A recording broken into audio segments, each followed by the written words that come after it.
Hello everyone, if you follow me on Facebook, you'll know that I am bringing the Life in Recovery podcast back in September after a 6-month hiatus. I decided to have a break from the podcast simply because my daughter had just been born and I wanted to spend as much time as I could with her.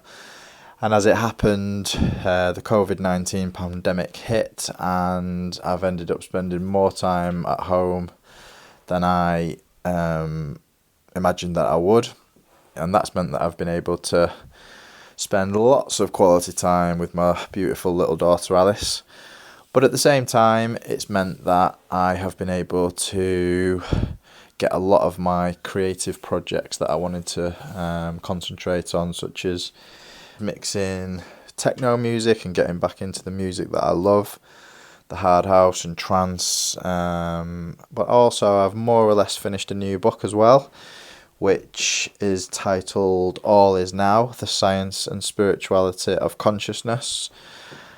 I've been able to dedicate a lot of my free time to writing, and this book just kind of took shape, and I'm really pleased with the way that it's coming along. And the one thing, aside from all that I've really missed is just having the conversations. I'm missing the guests from all around the world that I was able to connect with.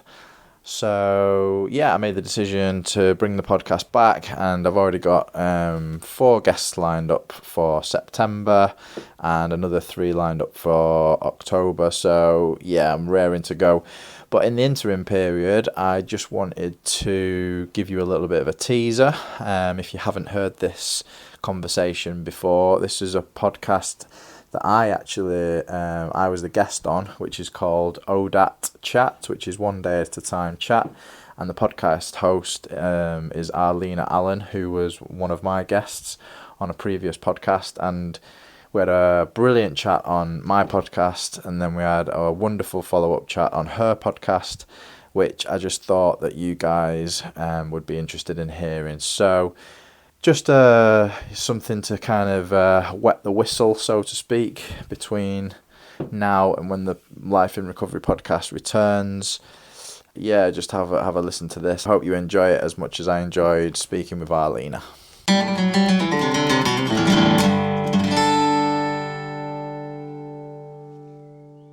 Well, Ren, thank you so much for joining me on the ODAAT Chat podcast. Thank you very much for having me, Arlina. It's a pleasure. I enjoyed our last conversation so much. You had me on your podcast, Life in Recovery podcast, and I enjoyed our conversation so much. I was like, I can't wait to have him on mine. You're just so well thought out. I know that you have an aptitude for recovery and a passion, and I think that's typically born out of, like, you and I both have suffered in addiction and alcoholism or whatever, and then had this transformation, and now we have these beautiful lives, and we're like, oh my God, everybody needs to hear this, right? So definitely.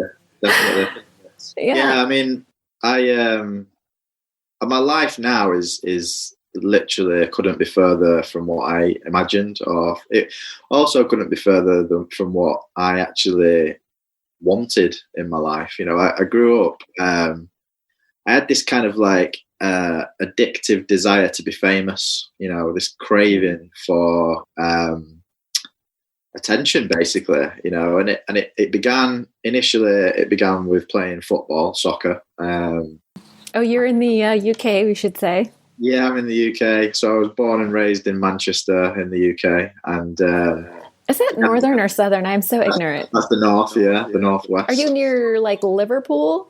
Yes. Right next to Oh, so you're a Man U? Yeah, I'm a Man U. I have a friend who's a Liverpool guy. I won't tell him. And they're probably going to win the league this year as well. So are you? Nice. They are. Liverpool are probably going to win it for the first time. Liverpool is. I stopped watching it after, who's the guy that did the biting? Lewis. Oh my God. Okay, maybe I'll have to figure. Yeah, some guy, he was like their top player, and he bit somebody and he got kicked off the team. Oh, sorry. Yeah, Luis Suarez. Yeah, sorry. Yeah, Luis Suarez. Yeah. I was like, the biter. I was thinking of Mike Tyson. I know. Poor Mike. He will never live that shit down, huh? Oh my God. But yeah, so like Liverpool, if this COVID-19 pandemic doesn't completely ruin the season, then Liverpool are miles ahead. So they'll be winning the title for the first time in 30 years, which is quite sad for a Manchester United fan. But, you know, that's one of the things, ironically, that's changed for me in recovery is that I mean, I grew up a massive football player and fan.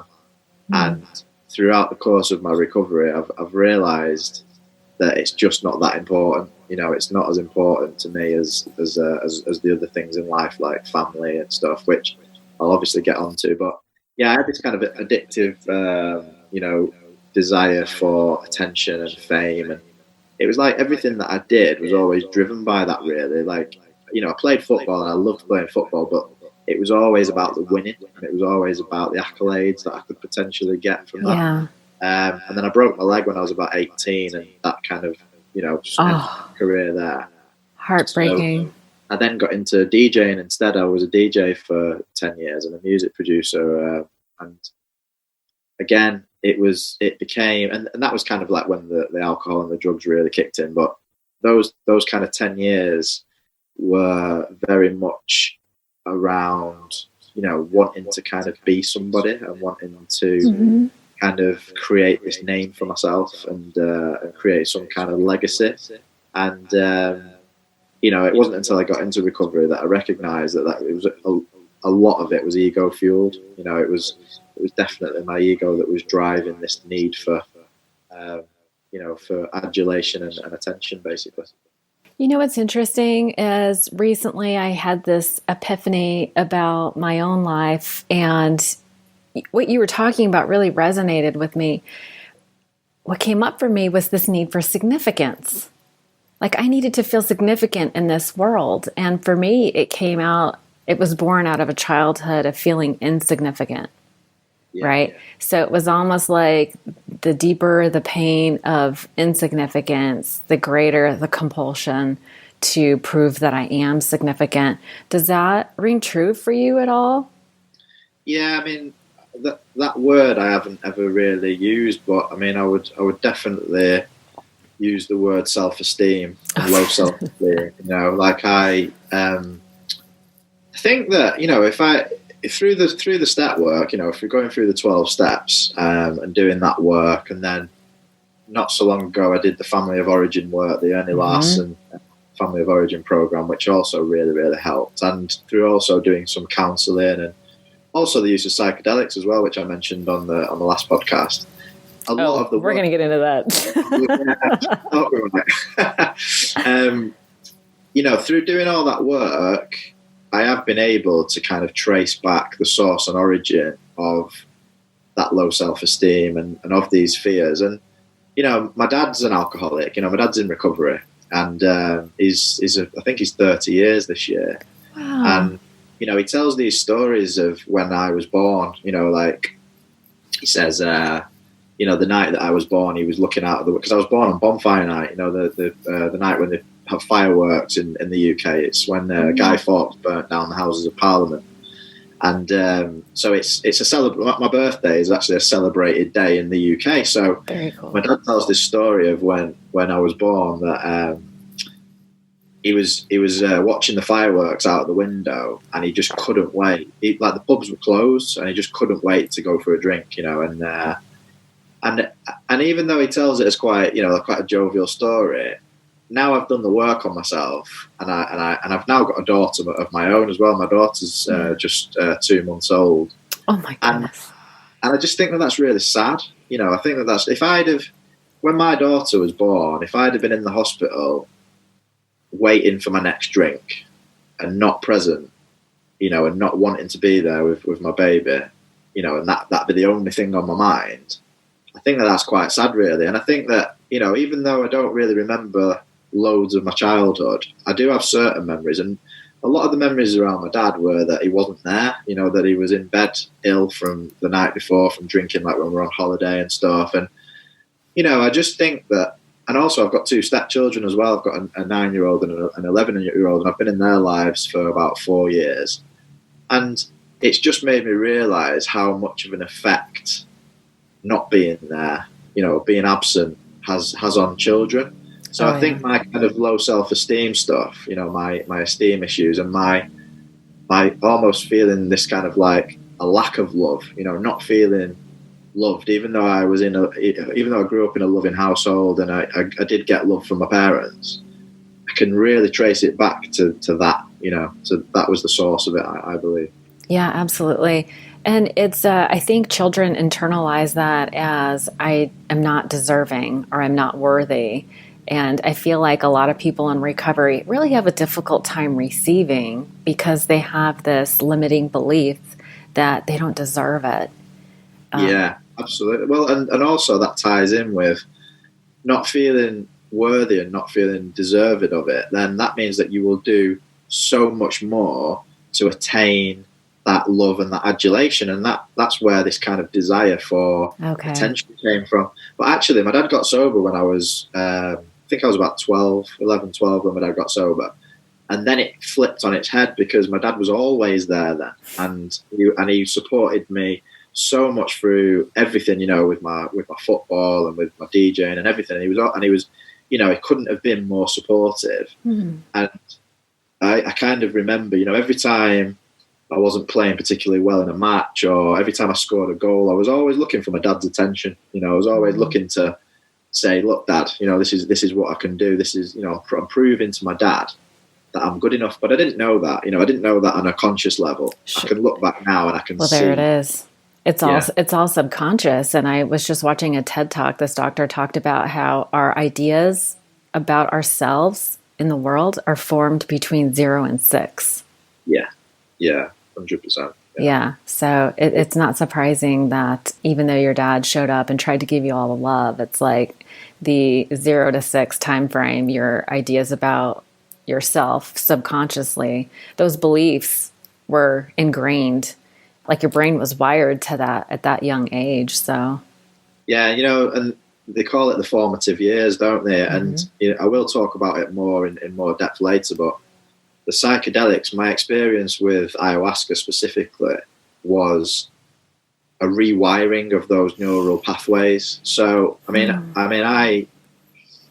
I'm very open about this because ultimately, like, if I'm absolutely honest, and I don't mean this to sound arrogant, I don't really care what other people think about my recovery personally. Like, This is something that I had to do for myself.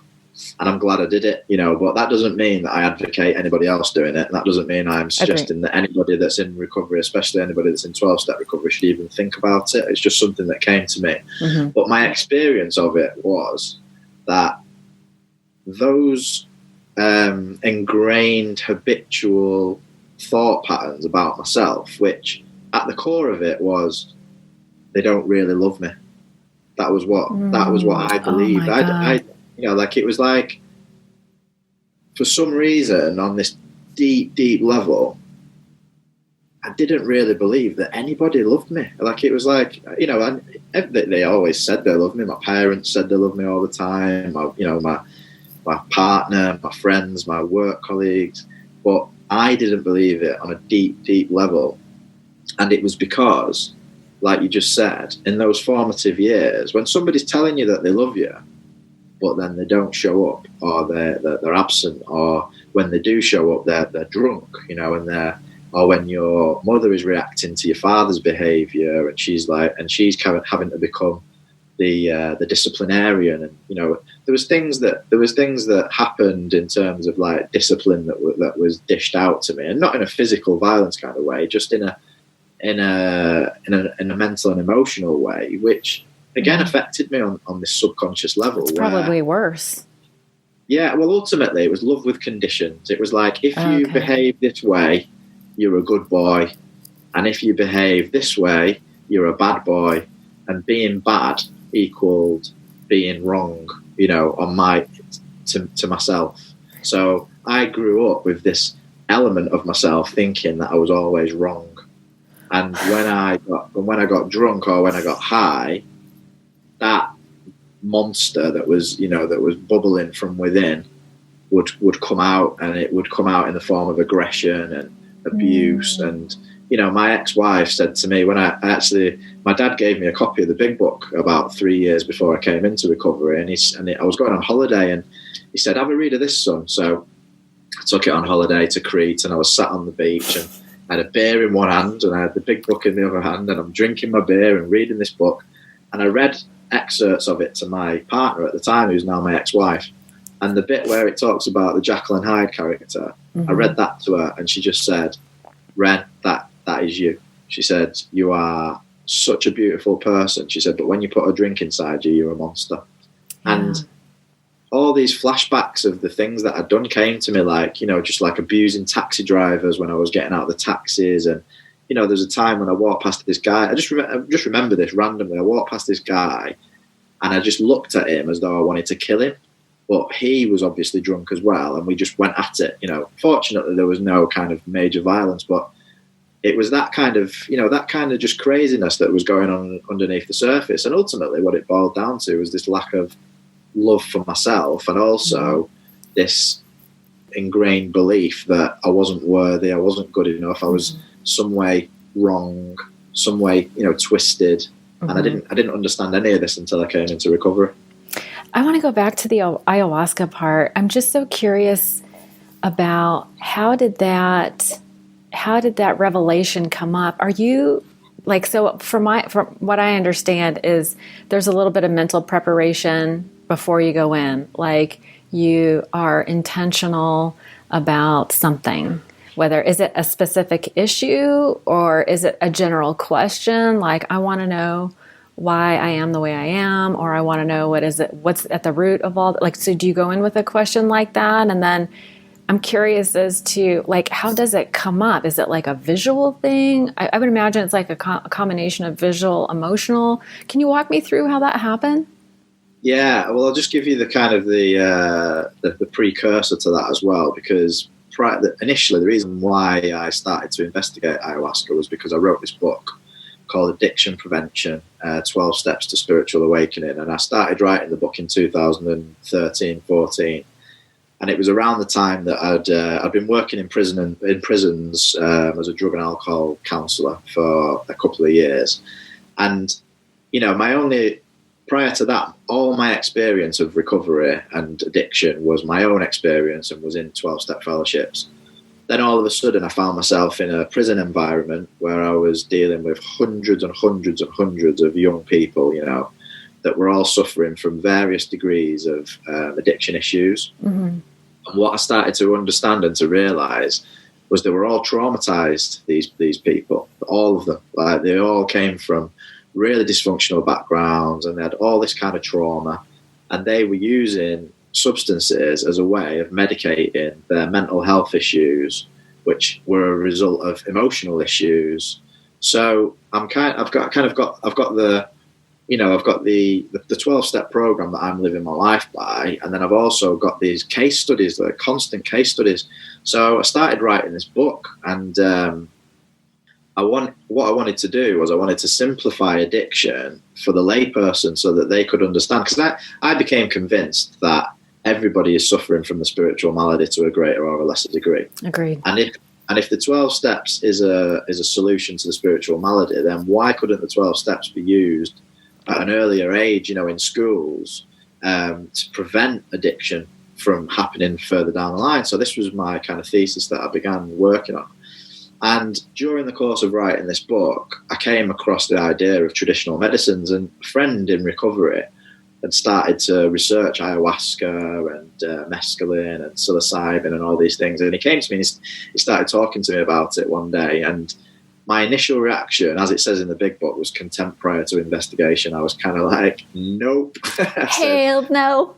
Like, what are you talking about, guy? Like, this is a relapse every day of the week. I said, it says no mind or mood altering substances, blah, blah, blah. And he said, first and foremost, he said, it's not addictive.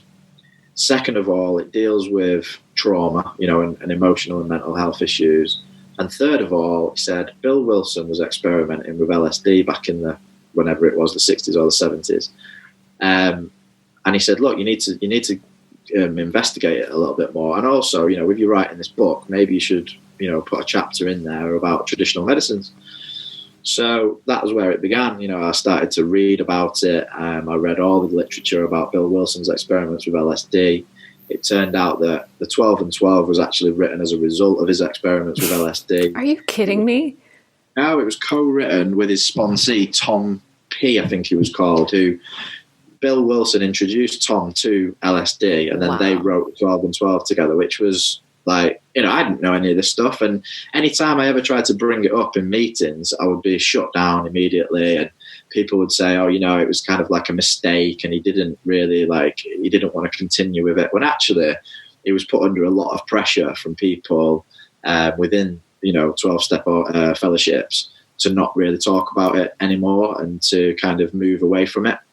So anyway, as I was doing this research, the idea had been, I suppose, the seed had been planted, and then over it must have been at least, I don't know, 2 or 3 years, because I published the book, and in the book I actually wrote that it's not something that I would do, but I could understand why people would do it, and maybe it could actually allow people to have a spiritual experience that were blocked from that. So by the time I wrote my second book, which was called Anonymous God, I'd made a decision to try ayahuasca because they say that Mother Ayahuasca, as they call the medicine, ayahuasca, yeah. They say that it calls you, and I started to get this intuitive feeling that it was the right thing to do. And I was in the process of writing the second book, and I came to the part in the book where it was kind of now or never. I was either going to do it or I wasn't going to do it. And it also coincided with me and my partner, who's now my current fiance, the mother of my child. We actually broke up for about 6 weeks. And during this time, I mean, it was a bad breakup. We both thought it was the end.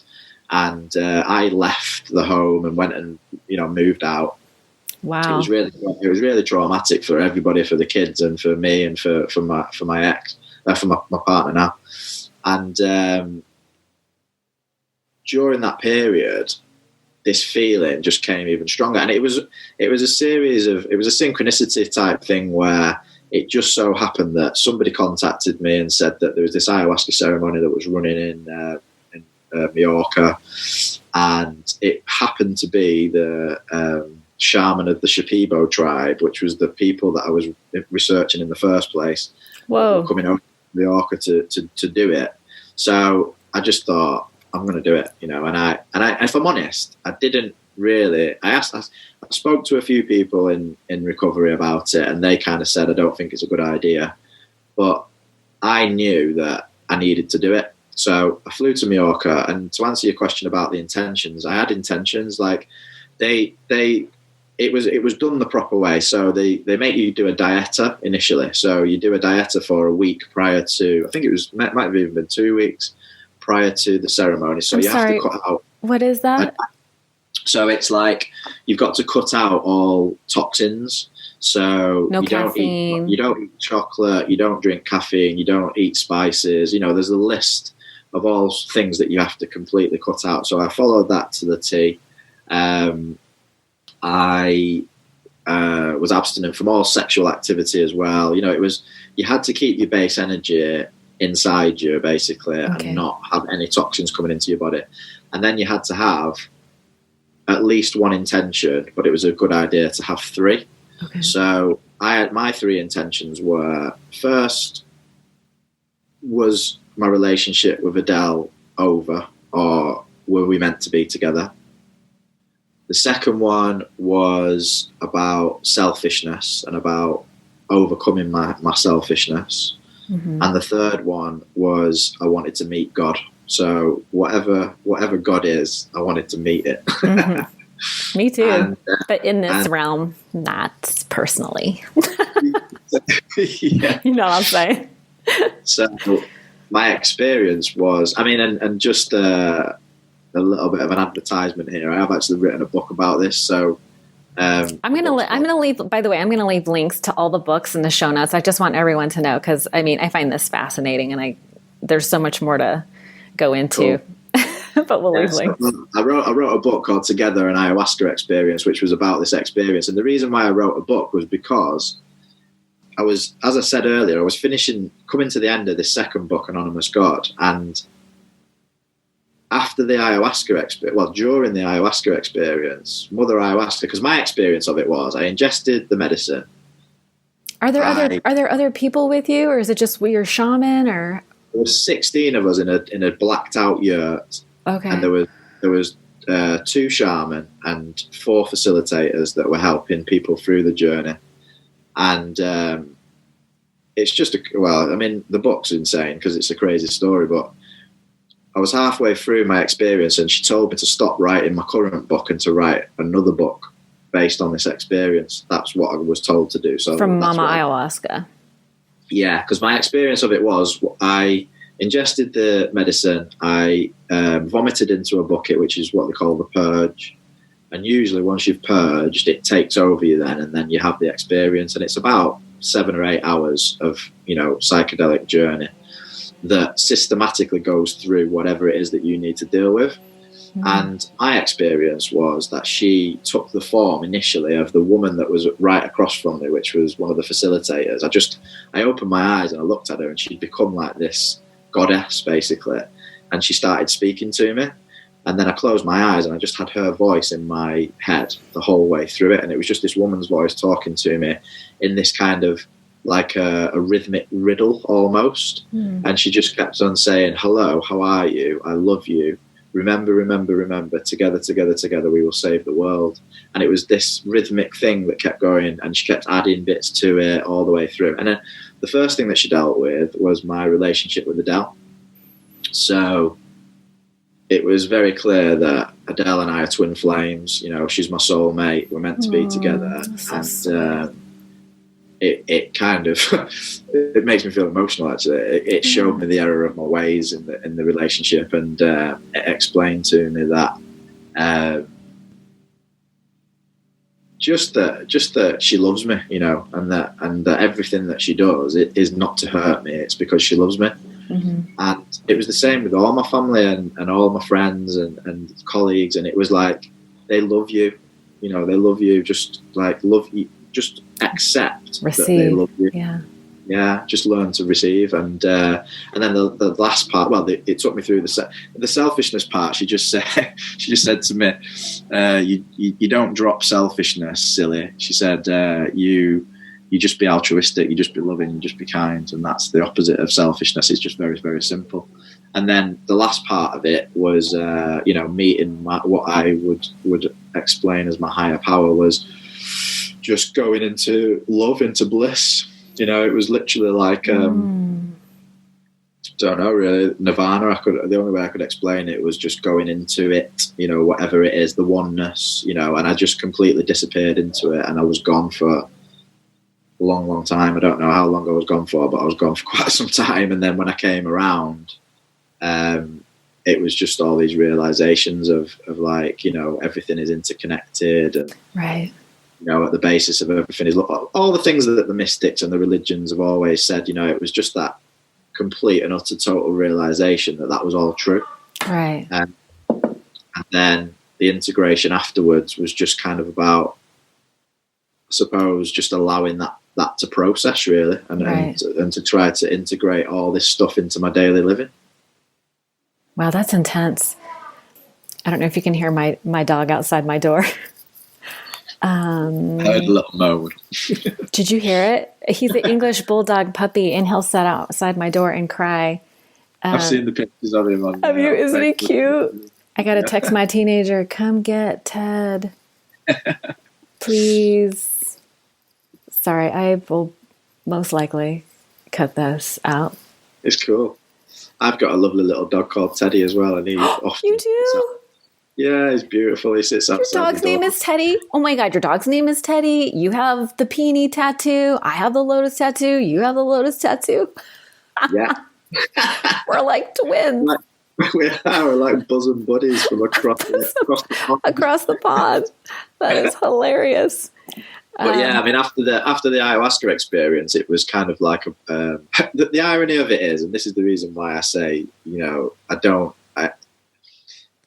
I advocate the use of psychedelics in the right setting if you've had the calling for it, but I don't advocate going off and doing psychedelics just willy-nilly, because they're very, very, very powerful medicines. Yeah. And the one thing that's ironic about this is there is nothing that happened during that psychedelic experience that I haven't already learned in 12-step fellowships. It's just that I'm a very, very slow learner, and I don't always, or haven't always in the past, shared openly and honestly in a way with my sponsor or with another member of the fellowship that would have actually probably helped me overcome those issues and reach that same place. So I had to go and do that in order to have that experience, to understand, okay, that's true, that's real, and I need to open my mouth more, and I need to talk, I need to be more vulnerable with my partner, I need to be more vulnerable with my sponsor, because ultimately all that really happened was I had a self-realization that everything that I already knew was true. Wow, and that's heavy. You have a similar experience, or I had a similar experience when I did step 4 and 5, for example. Oh yeah. I went through those steps, and when I went through step 5 with my sponsor, there was a very similar sense of relief and a shedding almost of, a layer of the onion had come off. Well, a few layers of the onion had come off in a similar way. So it's kind of like they're just different, the 12 steps, psychedelics, whatever it is that you use it, counseling, psychotherapy, whatever it is that you use it, they're all just different tools and modalities really to peel away more and more layers, and ultimately will allow that love and light to shine through. That's my understanding of it. Yeah, I mean, I'm in total agreement with you, and I'm facilitating a self-esteem class, and I was speaking to one of the girls, and this is how it presents. This is how I get it, is I thought he was right for me. It felt so right, but it all fell apart, and now I feel terrible. It's like, well, of course, because, water seeks its own level, right? We only allow into our lives what we feel we deserve. And when you feel you deserve better, you attract better, right? Yeah. And the only thing standing in between you and what you want are those limiting beliefs. It's almost, and the analogy I like to use is the sky is always brilliantly blue, right? The sun is always shining, but there are clouds sometimes. And if the clouds are there long enough, it's easy to believe that it will always be that way. Right. Yeah, definitely. But I am so fascinated about the whole rewiring of the brain. And it's like our brain is there to protect us. And so we have these beliefs. And so our mind is always trying to align us to those beliefs, right? And everyone has like a thermostat. We don't get too high, we don't get too low. We have like a range that we typically stay in. And I read an article from Dr. Benjamin Hardy, and he was talking about how we we have the same thoughts today. 95% of our thoughts that we have today are the same thoughts that we had yesterday. And so, our thoughts create the feelings create our actions. It's like that old Mahatma Gandhi saying, our thoughts become our words become our deeds become our lives and our character, and that is our life. And so if we want something different, we have to change all that. And I think these repetitive, everyone has like that cross to bear, as they say. Like I grew up in the Christian church, and they say everyone has a cross to bear. And for me, what that means is that we all have something that we keep bumping up against that we can't seem to solve. And the last time you and I talked, I was like, I have this thing with work and career and money. And so for me, the process to unwind all that stuff was to go through another round of steps. And I did it in a different way this time. Big Book Awakening. I don't know if you've ever heard of it, but it's really intense. And I did the fears inventory. And what kept coming up for me, like I had been struggling with my concept of a higher power, that God, I knew God could fix me, but I didn't think he would. I didn't trust that God, and I just say he, whatever, just hopefully nobody attaches to any of that. The idea is that there's this universal energy that was going to deny me this one thing. And I'm going to jump around, but my father died last December, and I really didn't process. I didn't feel sad. In my mind, I was like, oh, he's free of his earthly mental limitations. He's free of his earthly personality, and now he's free and he has all the information, and he probably would have done it different. Well, when I got to the inventory, I did a fears list, and what came out was that it wasn't, I had a situation where my dad denied me the one thing in high school. I made drill team in high school. It was like being a cheerleader, you know? And I thought that was going to be, like, I had that same need for significance, right? I needed to feel important, or maybe, I don't know if it's ego, because that, anyway, but I had this need to be recognized and valued, and I needed to be loved and felt worthy. And I thought this being a cheerleader thing was going to fix me, because I came from the wrong side of the tracks, and, you know, I was going to school with girls that had tons of money, and I did not. Lack of money. So I thought, you know, there's the belief that money was going to solve all my problems, and that if I was just worthy enough, I could have it. But my dad denied me. He said, he came from the Great Depression. So he was, I'm going to say frugal. That's the nice way to describe my father. Yeah. So he denied me the one thing I thought was going to save me. And I got it in my mind that, and then I had this realization, it wasn't God that was denying me, it was my dad. I put all my beliefs, you know what I mean? It's like all the subconscious beliefs I had about God, I transposed them from my dad onto God, right? Yeah, and through this process, I was I had the epiphany that I think I've been waiting 51 years to have, you know? That's beautiful. That's absolutely beautiful. And I really relate, because I have a similar experience. When I was a kid, my parents denied me to go to the local disco on a Thursday night. It was all the kids from school were going, and no. I was the only one that wasn't allowed to go. And that one moment, like, I talk about it all the time, because I believe that one moment sparked off my rebellion. Yeah. Because from that, the thought process that began was, I can't wait to leave home. When I leave home, I'm going to do everything that I want to do. I'm going to take drugs. I'm going to do this. I'm going to do that. You know, and my DJ career started then, because I got my first set of turntables, and I just used to spend all my hours in the bedroom making music and making mixtapes for people, and, you know, and that was the catalyst. And exactly what you just said then, which was an epiphany for me, was them denying that one thing made me want to achieve, to kind of show them and show the world that I was something. Mm-hmm.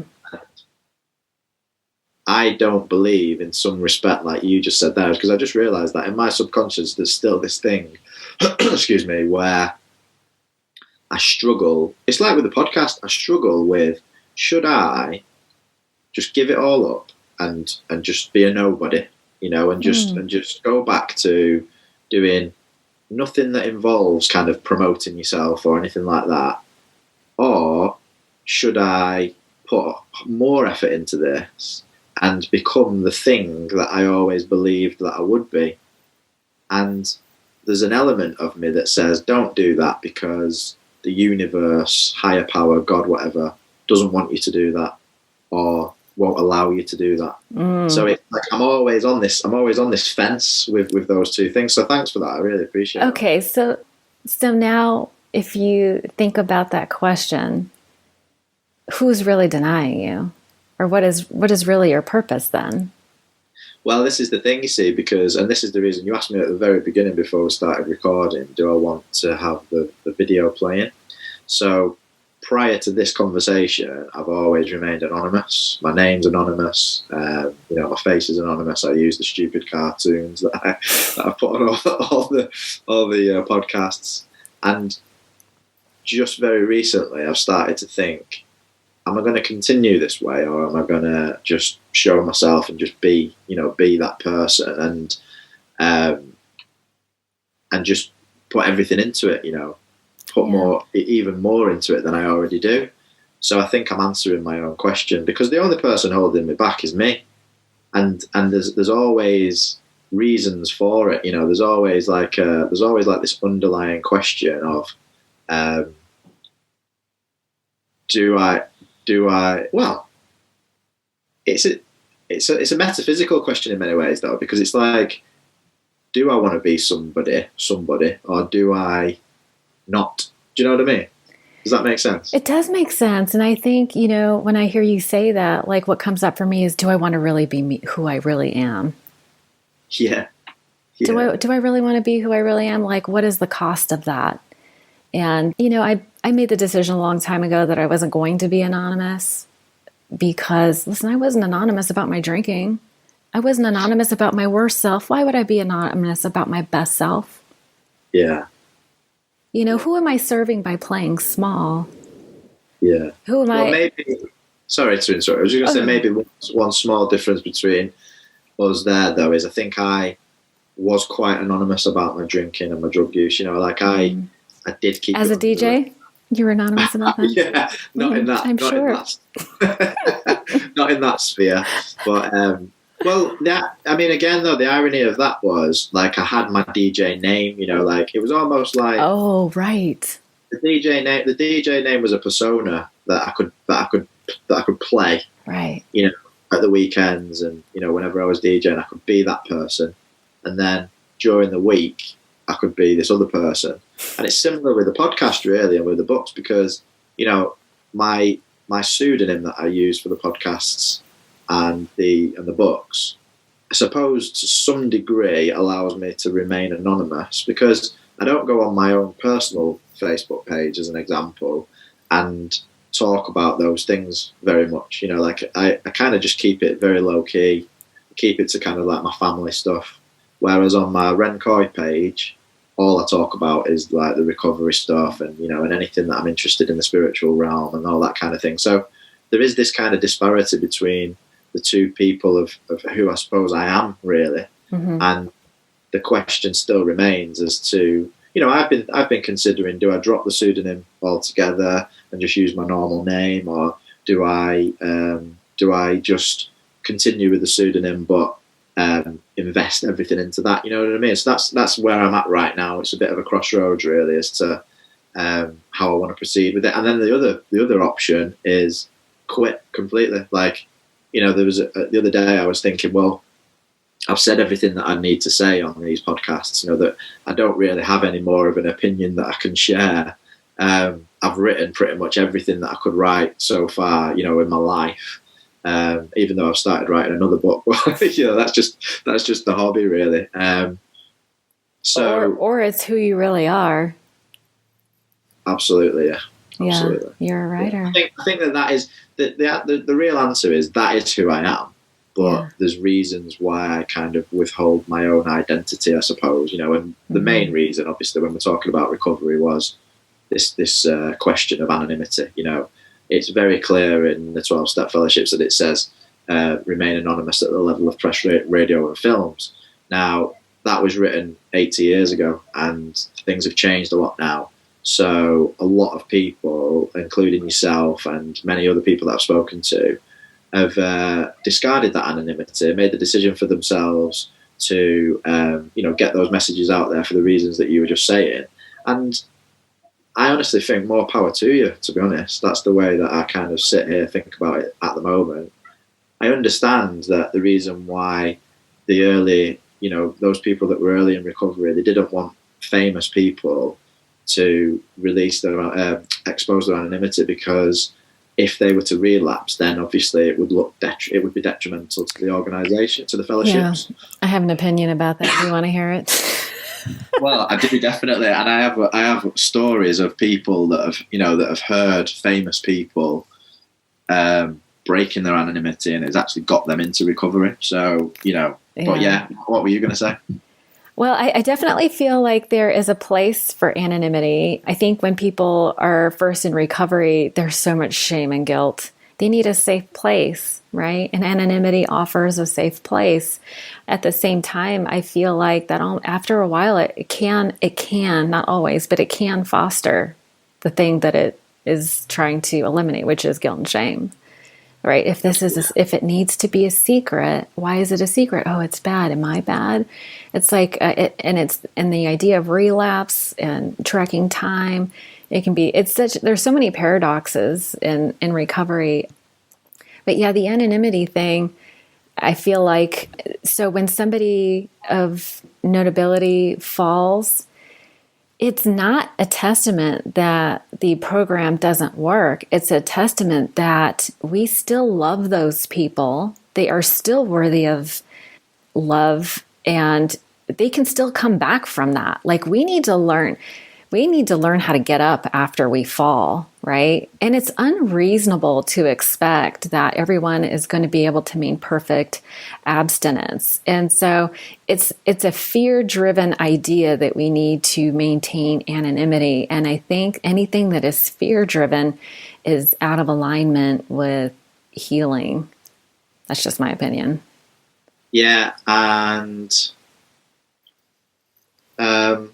also, I think that it needs to become more mainstream, more kind of accepted that relapse is just a part of recovery, because most people do relapse. I mean, there's not that many people that come into 12-step fellowships and just get it straight away and live, a sober life for the next, 30, 40 years. Most people in the first, especially the first few years, tend to find it quite difficult, and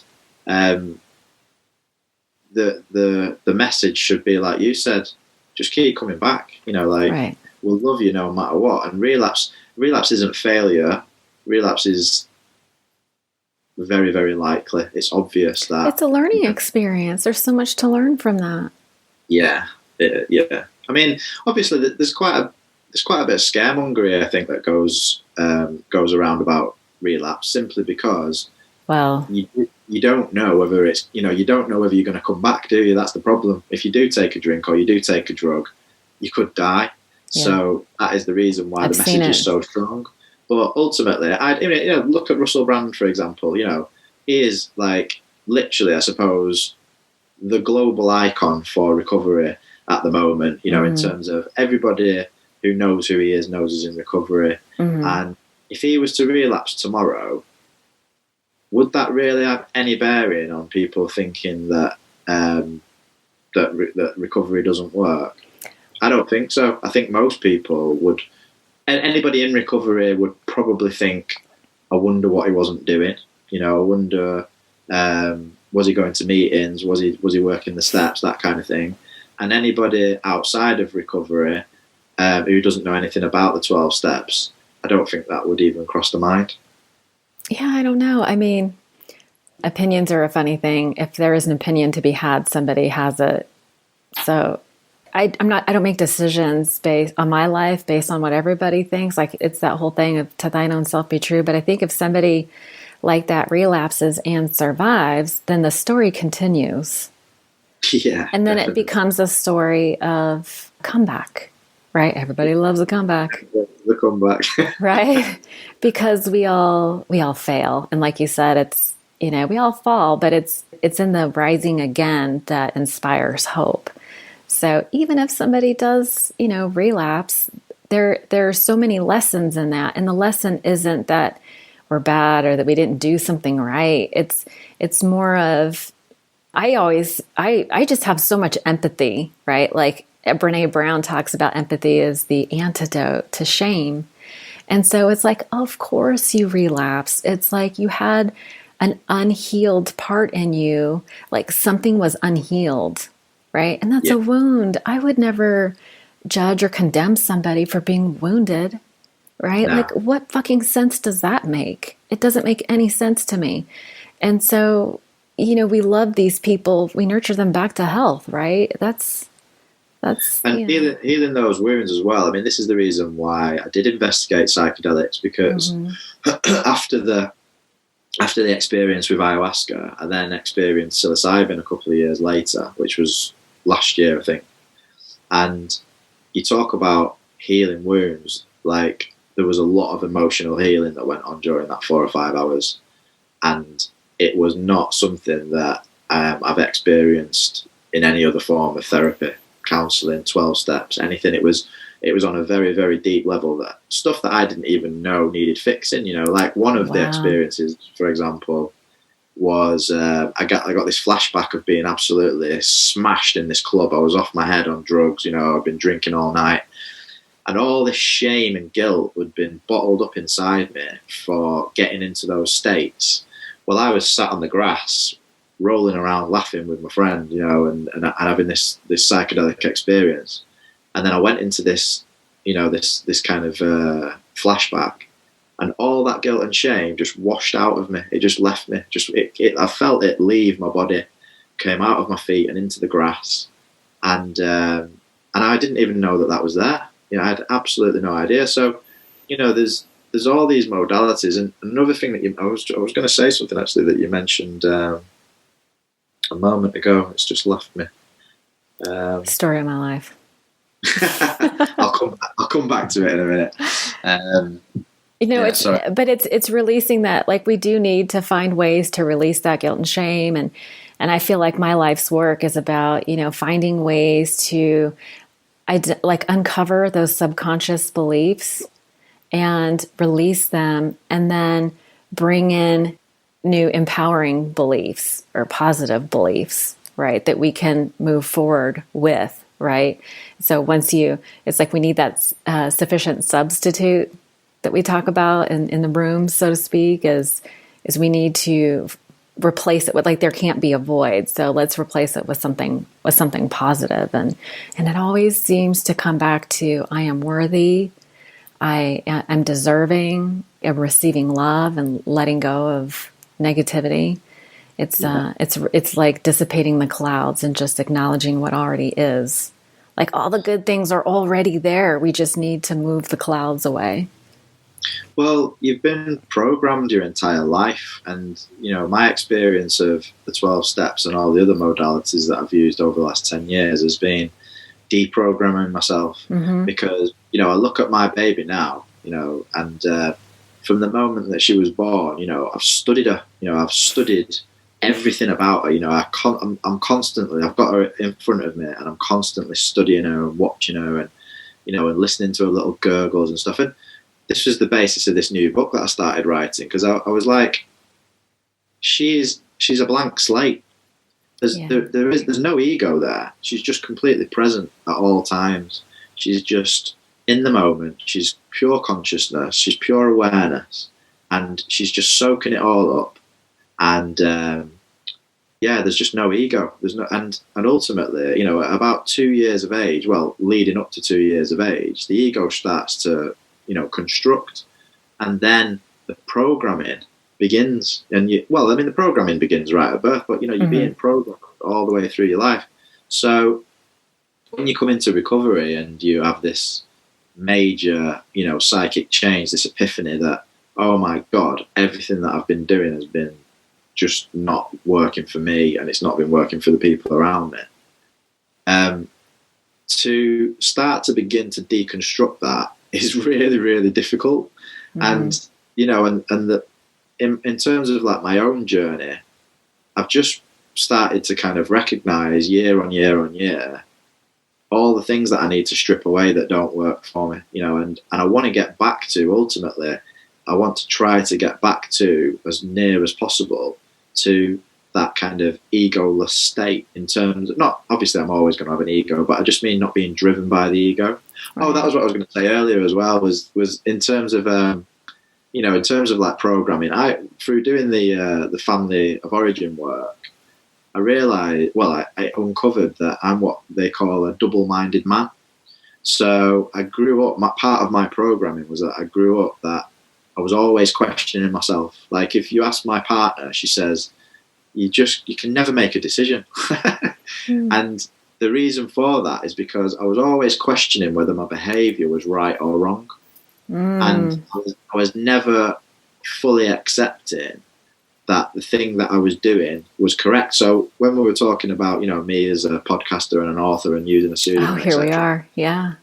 No wonder that I have this conflicting argument going on in my head constantly, because that's how I've always been. Right. If you could say something to that negative voice who is afraid, like, I feel like those ideas are there to protect you. But like, what would you say to that voice that is telling you that you shouldn't do it because it might be bad or wrong? Do you want the uncensored version or the censored Please. version? I'd probably just say, fuck you, you prick. Right. But what if that prick was there to protect you? Well, the uncensored version and the kind and compassionate version would be something along the lines of, it's okay, I can take it from here. Yeah. You know, I don't need your protection anymore. And, you know, as you were saying that, it's funny, isn't it? Because the image that conjured up in my mind was of a bigger version of myself stood in the background like a big angry shadow. And that was the thing that was unleashed when I used to drink and you know, and the demon was let out of the bottle, so to speak. That was what came out, was this big angry monster in the background that was protecting the little scared boy. Exactly. And, you know, and that's what this work does, isn't it? Family of origin work, 12-step work, psychedelics, whatever mode you're using, it takes you back to that scared little child, and it says everything's going to be okay. And it also says, you know, trust me, I'll look after you, you know, higher power, God, universe, everything will be okay. And I think everybody has a little element within them where they don't trust that, you know, where they think, I'm still vulnerable and I might still get hurt. Mm-hmm. So that's where, you know, my practice, like I wake up every morning, I get down on my knees, I say, well, not always on my knees, I must be honest.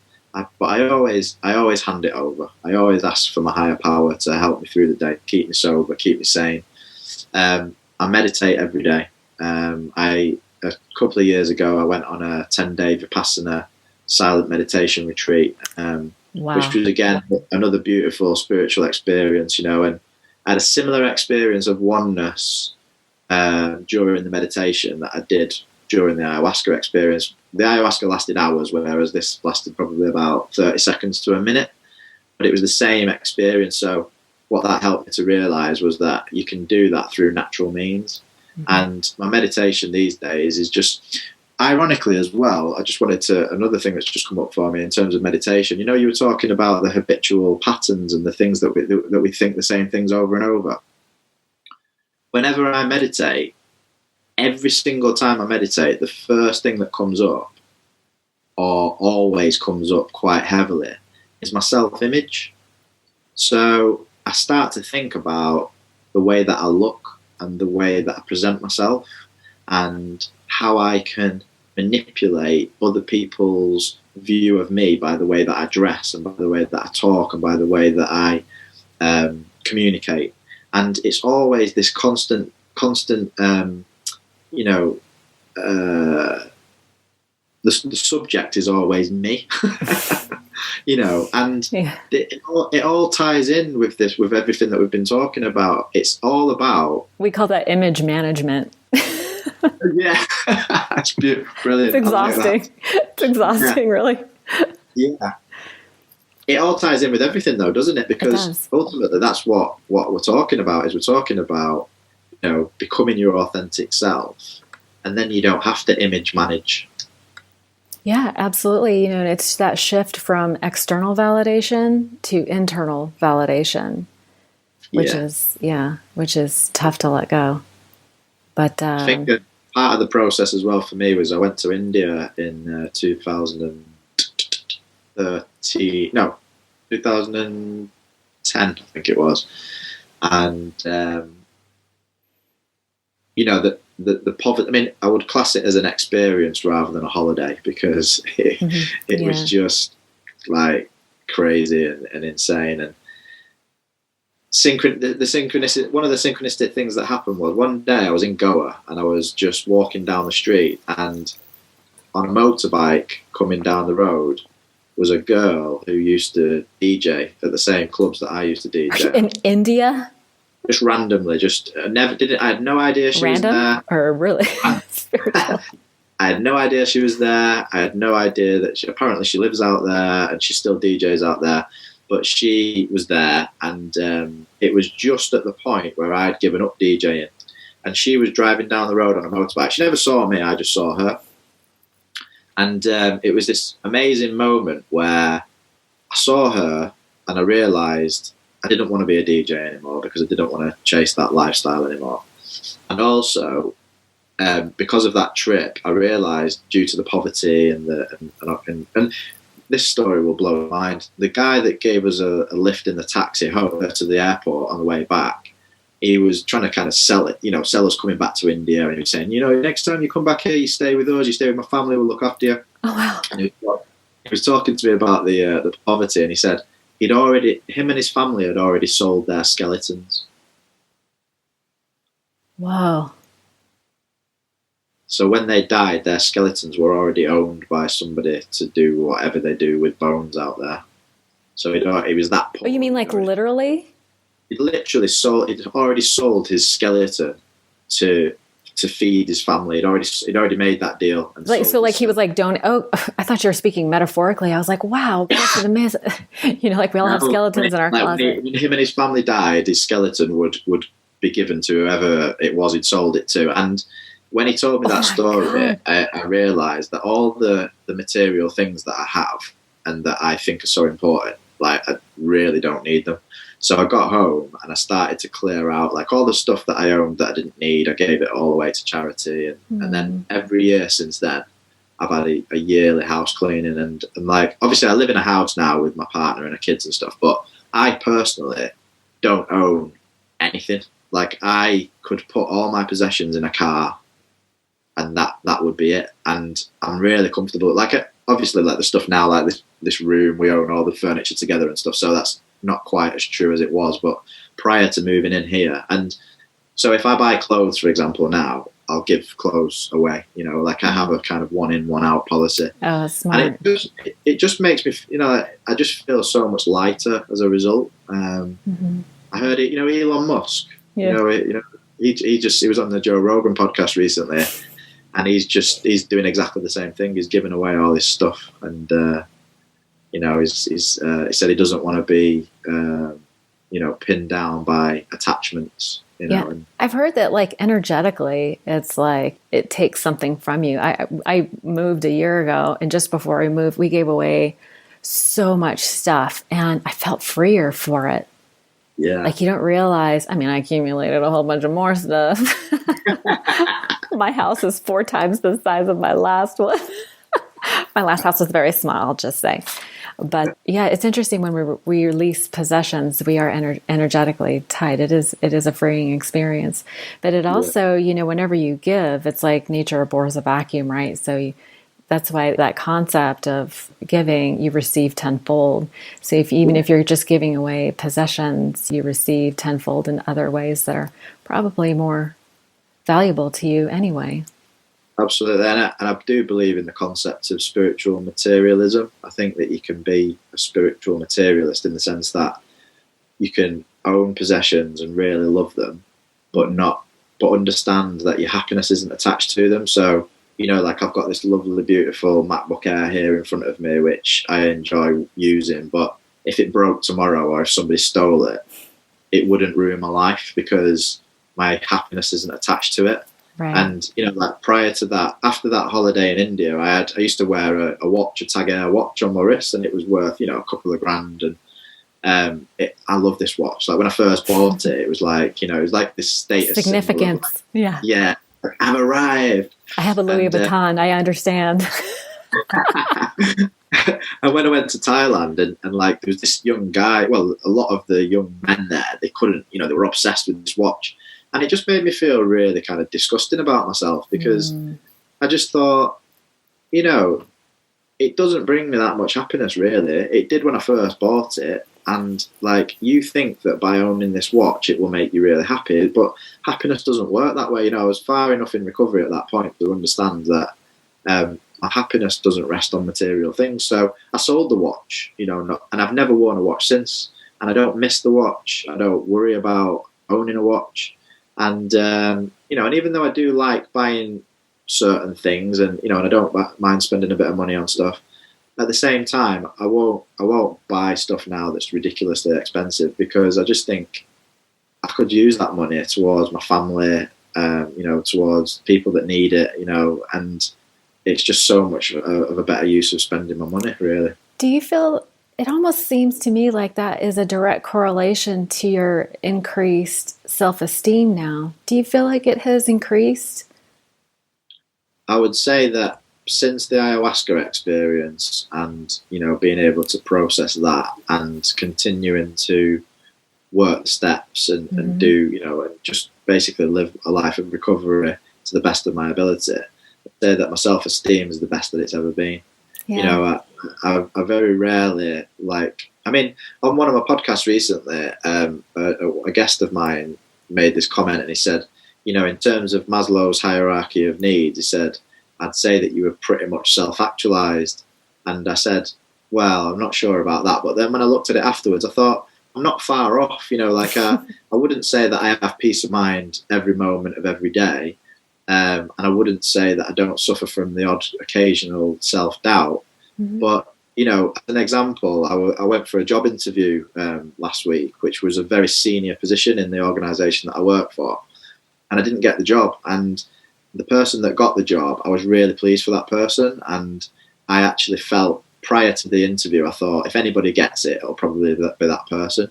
And immediately after, I sent them an email to say congratulations, and if there's any support I can give you, please let me know. And I genuinely meant it. There was no resentment, there was no hubris, and that is just a revelation and a revolution in my thinking, because prior to recovery, and even as not as far back as maybe 2 or 3 years ago, I'd have thought, you bastard, that should have been my job. I should have got it. Those resentful feelings. The feeling of loss, that can be painful if you think that that's going to be the thing that's going to save you. Rejection as well, the feeling of rejection, But I have learned that rejection is God's protection, and me, Arlina, looking at you, I cannot wait to see what happens in your life, because it's my belief that rejection is God's protection. Like, that wasn't meant for you, because something better is coming your way. And I'm going to have to stay in touch and find out what good things happen to you, because I feel like, I don't know, you just seem to be on the cut. Like you said, you're at a crossroads. I feel like you're on the cusp of something. I hate to use the word big, but significant. You're going to be who you were really meant to be. You know what I mean? Yeah. Maybe this would have been the block. Maybe that, if you got the job, that would have blocked you or delayed your destiny. I absolutely love that. Rejection is God's protection. That's amazing. Cool? I always say that when one door closes, another door opens. Yeah, absolutely. I agree. I think that's whatever the universe has planned for me, I'm just more than happy to go with the flow, and I think so long as whatever I do helps as many people as possible. I mean, I began my podcast for the same reason that you did, and that was that if it helped one person, then I would be more than happy, and I know that it's helped, much more than one person. Lots of people get helped by that. Yeah, absolutely. Everybody who hears the message of recovery benefits from it. So. One question I wanted to ask you actually was, because when we spoke last time, you were saying that you were considering the psychedelic route, but you decided not to. Was that because of the work that you did after that with the 12 steps? No, it's because of my husband. Oh, right. No, I mean, my household is one that's based in, 12 steps, which the foundation is abstinence. Yeah, yeah. And, I would be lying if I didn't say I'm a little envious. I have to go the hard route.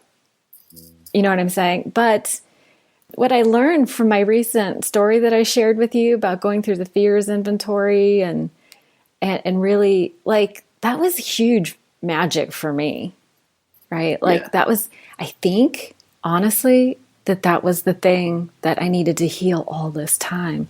And you know what else I found out? It's not money that is going to solve my problems. That's not what I'm interested in. It's this feeling that I've lived my life to a good purpose. that, you know what I mean? It's like that, like I want to be me for a living. I want to be the authentic me. And now I'm starting to, and my life's work is about helping other people raise their self-esteem. Well, no doubt. It's like we teach what we need to learn, right? And I've had this epiphany, and I just feel like everything happened when it was supposed to. I needed every experience that I had from the beginning to now to get the epiphany that I had. And would it be super cool to, I mean, I hear that, like, when you talk about your 8-hour experience, I hear that's like 10 years of therapy in 8 hours is what I've heard from other people. And while that is awesome, I'm considering sending my son and my brother to Costa Rica to go do ayahuasca. My son has no addiction issues, and he would go with somebody who is safe, who also has no addiction issues. And just to rewire the brain, to remove the limiting beliefs. Listen, everybody has to make that decision for themselves. I have no judgment whether people choose to do it or not. Who knows what the future holds, but now is a hard pass for me, sadly. For the record, I mean, I think that, when you say the hard path, you're right in a way, because it's a shortcut. It is a shortcut. It is a shortcut, yeah. At that time, I needed a shortcut because my relationship was hanging in the balance, and I needed to know whether it was the right thing for me. And it worked, obviously I'm engaged. We're supposed to get married on July the 4th, but the wedding's been cancelled due to COVID. I'm so sorry.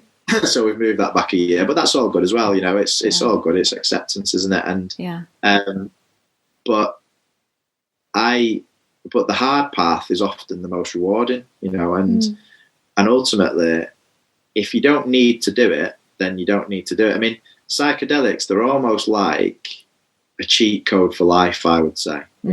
That's kind of what they are.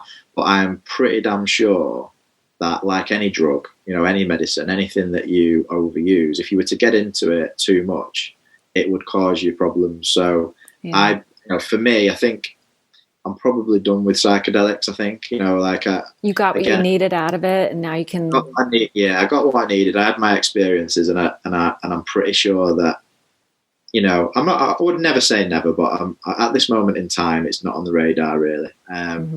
And just in terms of what you said about, like meaning and purpose and stuff, the one thing I would say, like the meaning of life for me is to live a life of meaning.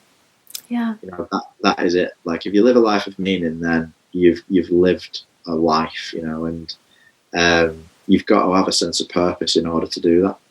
Absolutely. Yeah. No, I love that. And listen, I could talk to you forever. And I had a whole list of questions I was going to ask you, but you actually answered most of them. So that was super cool. We might have to do another round at another point, but I just want to thank you so much for your time. I really enjoy speaking with you. You're so well thought out, and I'm going to have to pick up some of your books to get the whole story about all the all the experiences. So I will definitely leave links to those, and I would encourage everybody to check out your podcast, Life in Recovery. I'll leave links for that as well.